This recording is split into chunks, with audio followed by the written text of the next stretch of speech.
কি তোমরা কিসের অপেক্ষায় আছো? তোমাদের কি ত্রাণ দেওয়া হবে? না, তোমরা কি ত্রাণের অপেক্ষায় আছো? হ্যাঁ বলো, তনিমা কিসের অপেক্ষায়?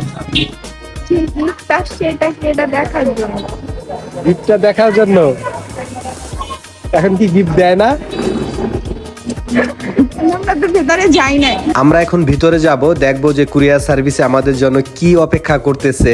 আর এইখানে এই যে লোকটা বসা আছে আলামিন ভাই, তাকে আমার নামটা বললাম যে আমাকে ফোন করা হয়েছিল, প্লিজ দেখেন আমার জন্য কি আসছে। তো এরপরই সে আমাকে একটা রিসিট দিল, বলল যে এই রিসিটটাতে সিগনেচার করেন, মোবাইল নাম্বার লিখে দেন। তো আমি সিগনেচার করে আর আমার মোবাইলটা নাম্বারটা লিখে দিলাম। তো দেখতে পেলাম যে আমাদের জন্য ইউটিউব থেকে প্লে বাটন আসছে।